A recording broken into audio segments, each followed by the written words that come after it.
Tomoko or Leon?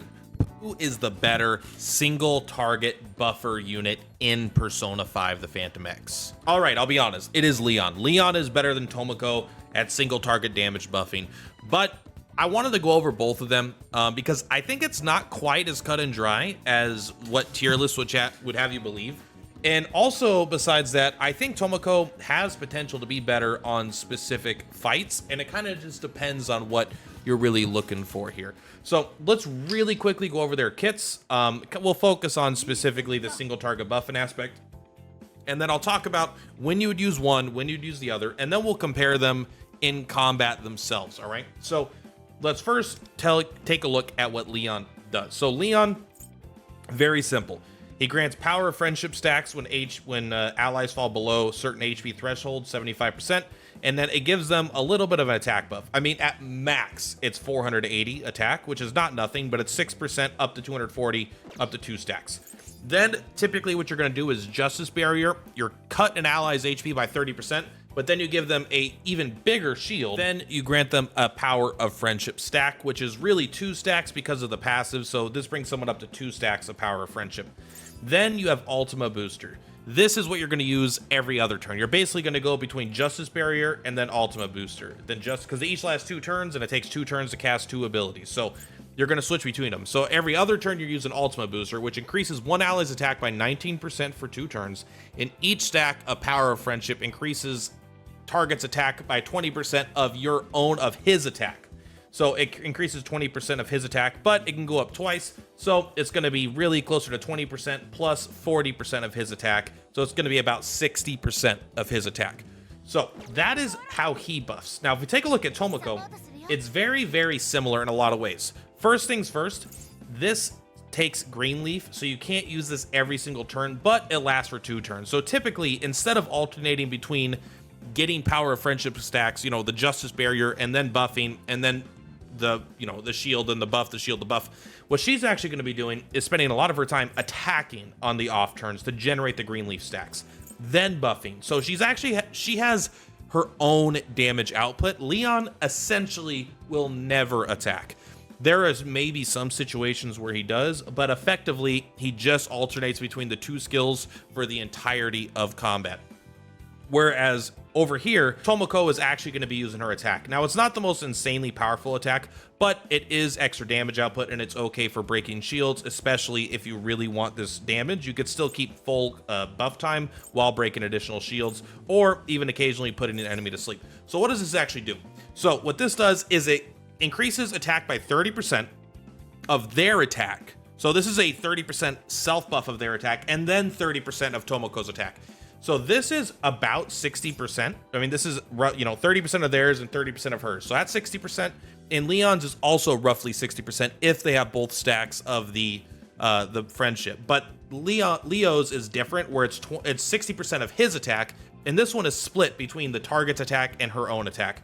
So one thing that is noticeable, even though the numbers are very similar, you can actually get more attack out of Tomoko, like flat attack stat out of Tomoko, than you can out of Leon if the character you're targeting has more attack. So a character maybe like Joker, if you just have a better built Joker and he has a higher flat attack than Leon does, then it's going to be relatively close, but there's a good chance Tomoko can actually beat it. Assuming you have, the character's relatively similar build, and the bigger the gap between like Joker and your buffers, then the more extreme it will be. So that is one thing to keep in mind as a difference. If you're using a really, really strong character comparatively to your buffers, because your buffers haven't been developed all that well, then she is going to more easily give you the buff. Also, another big advantage of Tomoko is that she gets to do this on turn 1. So Leon, I can never remember which one is right. I think it's both. He has a little bit of a tempo loss. Once he's up and going, then you have full uptime. But on turn 1, you have to do the shield, right, to give them the power of friendship stacks, which gives them a little bit of damage, but it's really, really not the Ultima Booster level. Then you Ultima Booster, and then you get to alternate back and forth, and you have full uptime. She, right on turn 1, gets to start cheering you on. So if you really, really care about that turn 1 damage output, this could be something good for like some guild boss fights. Or if you just really care about tempo in a fight, meaning you really want to do a lot of damage to clear ads in turn 1, she actually has a chance to do quite a bit more damage in that first turn cycle. Not to mention, on the off turns, she is going to keep dealing damage herself. Now, I don't want to undersell this, because once you have enough Greenleaf stacks, because you're generating more than you're spending. Once you have a couple awareness on her, you're generating, if you use this, you're generating 2, but you also get 1 a turn passively, so you're getting 3 a turn that you use this, and then you're spending 2. So you're actually kind of going +1 every time around. So occasionally you'll be able to throw in a Spirit's Lullaby as well to put a foe to sleep and increase the amount of damage they take, that kind of stuff. Now, as far as the passives here, when you use a skill on the ally, increase damage by 6%. Again, that is pretty good. And then when foes have spiritual ailments, increase the damage by 36%. So this is the other very, very big difference between the two characters. So when it comes to dealing more damage, it is honestly no contest. Even though the attack stats are similar and you could actually get more out of Tomoko, if you're getting critical hits, it's not even remotely close, because if you're getting crits, Leon here absolutely destroys. If they have 2 power friendship stacks, they're getting 45% more critical damage. At awareness level 6, if their HP is below 60%, they're getting more critical damage. If you have his 5-star weapon, they're getting more critical damage and attack. If you're landing crits, Leon is absolutely way better. No doubt about that. However, if you don't have a character built to get crits, a lot of those multipliers that Leon brings over Tomoko go to waste, because if you're not going to land a crit, then that doesn't really do anything. And she does offer flat damage increases, especially if a foe can get spiritual ailments. It's not every foe that can, but a lot of foes, and I think literally every foe in the Velvet trials that I faced can get spiritual ailments, and she has an incredibly high chance to apply them. So between getting a little bit of flat damage, I'll admit 6%, not most impressive, but the 36% is pretty good. And then at awareness 6, she gets another 20% when you target them. And while she's attacking or buffing allies, she is buffing her own attack as well.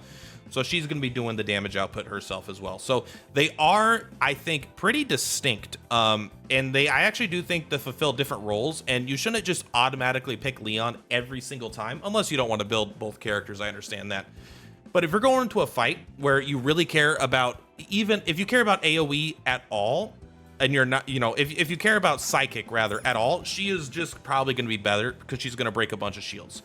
If you're going up with a very, very powerful DPS that isn't going to necessarily be landing crits, they're going to be just doing with a really, really high attack stat, which I'll admit is kind of rare. But if you haven't developed your characters to have really high crit rates yet, and you don't have a way to buff all their crit rates, she is going to actually give you probably more damage as just a flat rule of thumb, if you're not landing crits. But on the other hand, if you are going to be landing crits all the time, then Leo is obviously better. However, she's also better when it comes to that turn 1, because you get to start the combat with cheering you on right away. And in those fights where enemies can be put to sleep, this is an incredibly powerful ability to actually just put someone to sleep, especially with her thief tactics to put someone to sleep, is actually insane. So yes, they are different. If we take a quick look at their 5-star weapons, it's going to show you, it's going to just exactly be what I told you here. I already have them selected here. So Leon's Final Buster, it gives him attack, which it's the same as hers, but it's going to increase crit damage and attack by 16% because they're going to have power friendship stacks.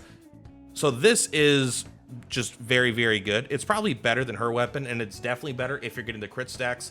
However, hers does give more actual attack, and it also doubles up where you now have a really high chance to inflict sleep as well. So she actually has a very good 5-star weapon as well. But again, you are actually going to want to put that sleep to use every now and then as well. So those are their main differences, and I do think they have different use cases. So let's take a quick look in just a short combat comparing 1-to-1. So one thing to notice here is, yes, my Leon is currently level 70 and my other one isn't, but he's got 2,348 attack and she has 2,337 attack. So she actually has just a slightly less attack, but they're going to be relatively similar strength, but she might actually have passively higher attack, but it might be her cards, I'm not sure. But I made sure their attacks are pretty similar for the sake of this. And when I say we're going to do it like a 1-to-1, we're going to do as good as we can. So we are actually going to start with Leo here, and we are going to bring just Joker, I think, And we'll bring Norn. Do we want to increase any other things? No. Let's just do it like this. We'll keep everything the same like this going into the fight, and we will just check. So, oh, it requires 4 members. Okay, I don't want to bring her because I don't want like their attack buffs to interact with each other, because she has like an AoE thing at the start of combat from her cards, I think, and he might also. But we're just gonna do it over 2 fights. So, very first thing here is he takes 2 turns. Right, so you have to basically do nothing this first turn. You're just putting in the barrier, and we're gonna do a single target attack, and we're gonna try not to crit, but you're just gonna guard here for this turn. We're not really concerned with winning right now. All right, so now we can Ultima Booster turn 2, and now let's actually take a look at his attack where he's at here. So he is currently sitting at a 6,000 even attack. Pretty darn good, honestly. And he does not have any damage up stuff that I see, but he has a huge critical damage up.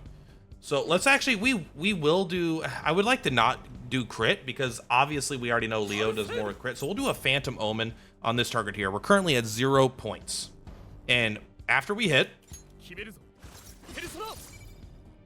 we did 3,599. So let's go ahead and switch. And remember, it should be easy to remember, but I'm going to remind myself. He was at exactly 6,000 attack, and then he went down to 4,200 something. So let's go ahead and go in, do the exact same thing, but with the other character. And now this one should be even easier, because we don't have to do it on multiple turns either, right? We get to come right in and just do it right away. Which is one thing I really enjoy about her, is that as long as she goes before Joker, she just gets to boost him up. Super powerful, which I really like. So here we go. So we are going, so she does have a little bit of an awkwardness with her 4-star weapon, because her 4-star weapon gives her more attack after she buffs.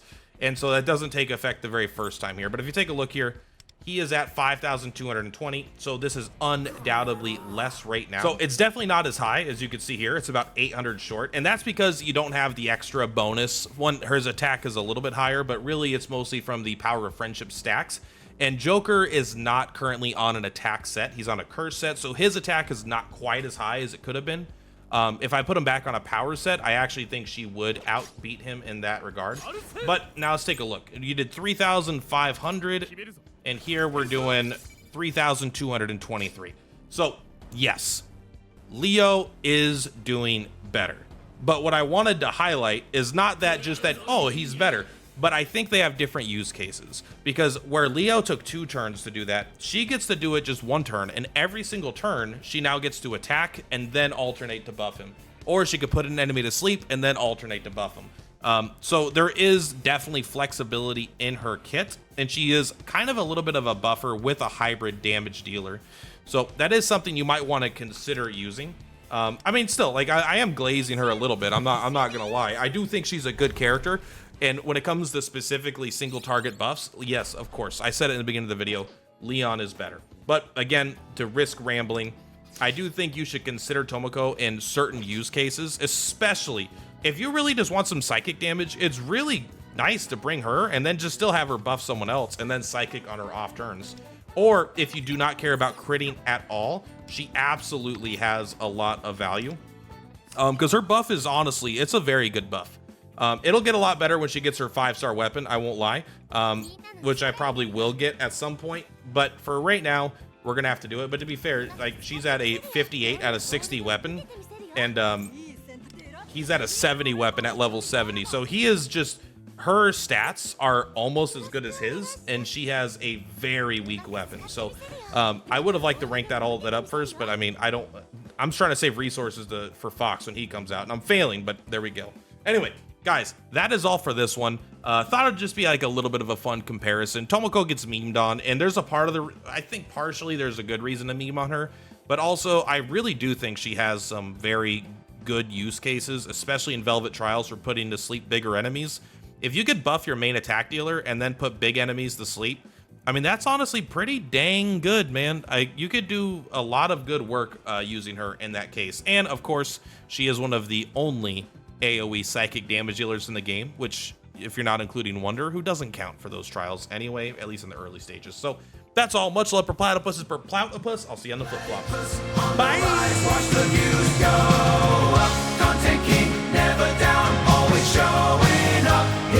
milestone.